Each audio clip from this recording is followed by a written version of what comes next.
+2 കഴിഞ്ഞു. ഇനി ഡിഗ്രി ഏതെടുക്കും? കോഴ്സുകളെ കുറിച്ച് യാതൊരു ഐഡിയയുമില്ല. ആകെ കൺഫ്യൂഷൻ ആയല്ലോ. ഇങ്ങനെയൊക്കെയുള്ള ചോദ്യങ്ങൾ നിങ്ങളെ അലട്ടുന്നുണ്ടോ? എന്നാൽ ഇനി ടെൻഷൻ വേണ്ട, പരിഹാരമുണ്ട്. ആദിൽ സാറിന്റെ സൗജന്യ ബാസ് ഡിഗ്രി ഫൗണ്ടേഷൻ ക്ലാസ്സിലോട്ട് അഡ്മിഷൻ ആരംഭിച്ചിരിക്കുന്നു. ഇപ്പോൾ തന്നെ നിങ്ങളുടെ സീറ്റ് ഉറപ്പാക്കൂ. ഹലോ എവ്രിവൺ, ബാസ് ഓൺലൈൻ ഡിഗ്രി ചാനലിലെ മറ്റൊരു വീഡിയോയിലേക്ക് എല്ലാവർക്കും സ്വാഗതം. അപ്പോൾ എക്സാം ഒക്കെ അടുത്ത് തുടങ്ങി 2 ദിവസം, നാളെ തൊട്ട് ചില സ്റ്റുഡൻസിന് എക്സാം സ്റ്റാർട്ട് ചെയ്യാണ്. അപ്പോൾ എക്സാമിന് മുന്നോടിയായി, അതായത് എക്സാമിന് പോകുമ്പോൾ നിങ്ങൾ ശ്രദ്ധിക്കേണ്ട വളരെ ഇമ്പോർട്ടൻ്റ് ആയിട്ടുള്ള കുറച്ച് കാര്യങ്ങളാണ് നമ്മൾ ഇന്നത്തെ വീഡിയോയിൽ ഡിസ്കസ് ചെയ്യുന്നത്. അപ്പോൾ അതിൻ്റെ ഡീറ്റെയിൽ വീഡിയോയിലേക്ക് നമുക്ക് കിടക്കാം.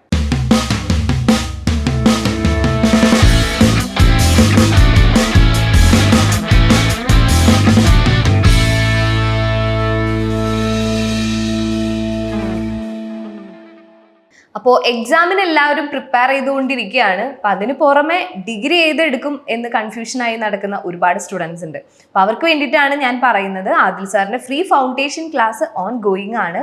അപ്പോൾ ആരെങ്കിലും ജോയിൻ ചെയ്യാൻ ഇനി ബാക്കിയുണ്ടെങ്കിൽ ദയവായി താഴെ കാണുന്ന നമ്പറിൽ എത്രയും വേഗം കോൺടാക്ട് ചെയ്യുക. നിങ്ങളുടെ സീറ്റുകൾ മാക്സിമം പെട്ടെന്ന് തന്നെ ഉറപ്പാക്കുക. നിങ്ങൾക്കൊരു ബേസിക് ഐഡിയ എല്ലാ ഡിഗ്രി സബ്ജക്റ്റിനെ കുറിച്ച് നിങ്ങൾക്ക് കിട്ടും. അപ്പം അതിന് വേണ്ടിയിട്ടാണ്.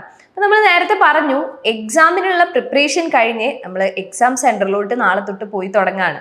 അപ്പോൾ എക്സാമിന് പോകുമ്പോൾ നിങ്ങൾ ശ്രദ്ധിക്കേണ്ട ഒരുപാട് കാര്യങ്ങൾ നമ്മൾ പലതവണ റിപ്പീറ്റ് ചെയ്ത് പറഞ്ഞിട്ടുണ്ട്. എന്നിരുന്നാലും നമ്മൾ കൺക്ലൂഡ് ചെയ്ത് പറയാണ്, എക്സാമിന് പോകുമ്പോൾ മസ്റ്റായിട്ടും നിങ്ങൾ ഹാൾ ടിക്കറ്റ് നിങ്ങളുടെ കയ്യിൽ എടുത്തിരിക്കണം. ഹാൾ ടിക്കറ്റിന്റെ ഫ്രണ്ട് പേജ് എന്തായാലും നിങ്ങൾ എടുത്തിരിക്കണം. അത് കളറോ ബ്ലാക്ക് ആൻഡ് വൈറ്റോ അതൊരു പ്രശ്നമല്ല. എന്നിരുന്നാലും ഹാൾ ടിക്കറ്റിന്റെ പ്രിന്റ് മസ്റ്റായിട്ടും നിങ്ങൾ എല്ലാ എക്സാമിന് പോകുമ്പോഴും കയ്യിലെടുക്കണം. അതുപോലെ തന്നെ ID കാർഡും വളരെ ഇമ്പോർട്ടൻ്റ് ആയിട്ടുള്ള കാര്യമാണ്. കാരണം നിങ്ങൾ ഇഗ്നോയുടെ സ്റ്റുഡൻ്റ് ആണ് എന്നുള്ളതിന് ഒരു എവിഡൻസ് ആണ് ഈ ID കാർഡ് എന്ന് പറയുന്നത്. അപ്പം അതും എല്ലാ എക്സാമിന് പോകുമ്പോഴും നിങ്ങൾ എടുക്കണം. ഫസ്റ്റ് എക്സാം മാത്രം അത് സബ്മിറ്റ് ചെയ്തുകൊണ്ട് കാര്യമില്ല.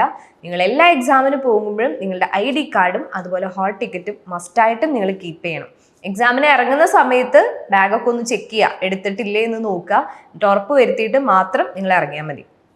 അതുപോലെ നിങ്ങൾ ID പ്രൂഫ് നമ്മൾ ഓൾറെഡി പറഞ്ഞു, ഇഗ്നോയുടെ ID പ്രൂഫാണ്. എന്നിരുന്നാലും നിങ്ങളുടെ പേഴ്സണൽ ഏതെങ്കിലും ID പ്രൂഫ് കയ്യിൽ വെക്കാം. ആവശ്യം വരില്ല, എന്നിരുന്നാലും നിങ്ങളത് കയ്യിൽ വെച്ചോളൂ. കാരണം നിങ്ങൾ ആധാർ കാർഡോ പാൻ കാർഡോ വോട്ടേഴ്സ് ID ഏതെങ്കിലും ഒരു ID പ്രൂഫ് നിങ്ങളുടെ കയ്യിൽ വെച്ചോളൂ. ചിലപ്പോൾ ചില ഇൻവിജിലേറ്റേഴ്സ് അത് ക്രോസ് ചെക്ക് ചെയ്യും. അപ്പം അത് കാരണം അതും കൂടെ കയ്യിൽ വെക്കാം.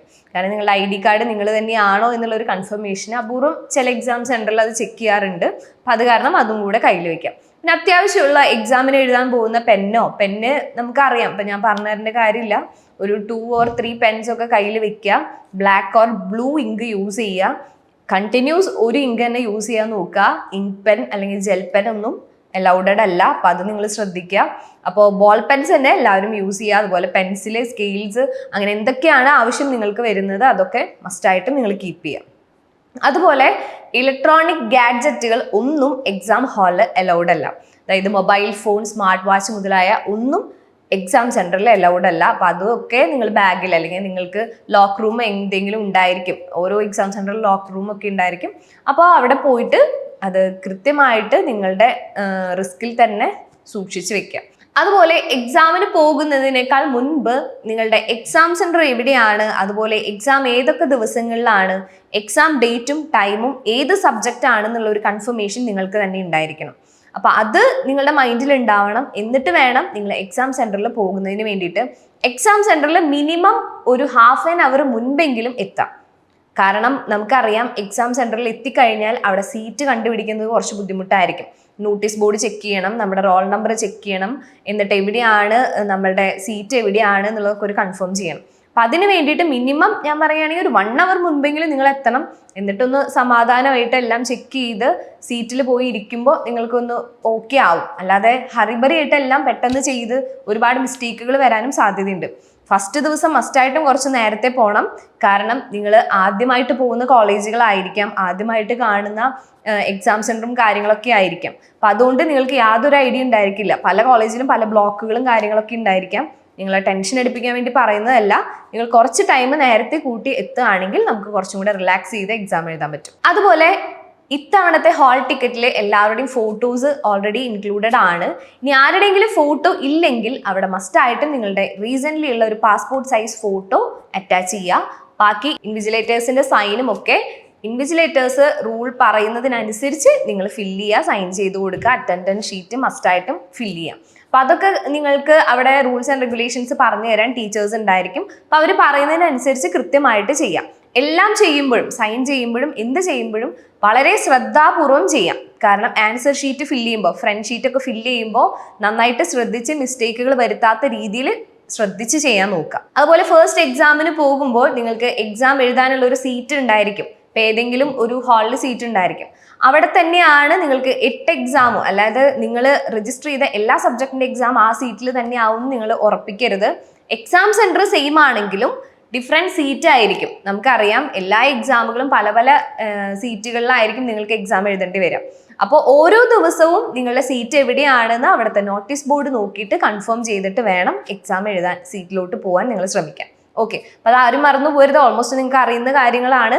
എന്നിരുന്നാലും അറിയാത്ത സ്റ്റുഡൻസിന് വേണ്ടി പറഞ്ഞു തരുന്നതാണ്. അപ്പോൾ ഓരോ എക്സാം സെന്ററിലും പല പല റൂളുകളായിരിക്കും, പല പല രീതിയിലായിരിക്കും എക്സാം എഴുതേണ്ടത്. ഹാളുകൾ ഡിഫറെൻ്റ് ആയിരിക്കും, ക്ലാസ്സുകൾ ഡിഫറെൻ്റ് ആയിരിക്കും. അപ്പോൾ അത് നിങ്ങൾക്ക് തന്നെ ഒരു ഐഡിയ ഉണ്ടാവണം. നിങ്ങൾ തന്നെ ചെക്ക് ചെയ്ത് നിങ്ങൾ കറക്റ്റ് ആയിട്ടുള്ള സ്ഥലങ്ങൾ കണ്ടുപിടിച്ച് നിങ്ങളുടെ സീറ്റ് എവിടെയാണെന്ന് നിങ്ങൾ തന്നെ ഉറപ്പുവരുത്തുക. അവിടെ അസിസ്റ്റ് ചെയ്യാൻ നിങ്ങൾക്ക് ഒരുപാട് ടീച്ചേഴ്സ് ഉണ്ടായിരിക്കും, എല്ലാ എക്സാം സെന്ററിലും ഉണ്ടായിരിക്കും. അപ്പോൾ ടെൻഷനൊന്നും വേണ്ട. അറിയാത്ത കാര്യങ്ങൾ തുറന്നു ചോദിക്കുക. തുറന്നു ചോദിച്ചിട്ട് ക്ലിയർ ആക്കിയതിന് ശേഷം മാത്രം എക്സാമിന്റെ സീറ്റ് കൺഫേം ചെയ്യാം. അതുപോലെ എക്സാമിന്റെ ഹാൾ ടിക്കറ്റ്, എക്സാം കഴിഞ്ഞാലും എക്സാമിന്റെ ഹാൾ ടിക്കറ്റ് നിങ്ങൾ കീപ്പ് ചെയ്യുക. ഭാവിയിൽ എന്തെങ്കിലും ആവശ്യങ്ങൾ വരികയാണെങ്കിൽ ഈ ഹാൾ ടിക്കറ്റ് നിർബന്ധമാണ്.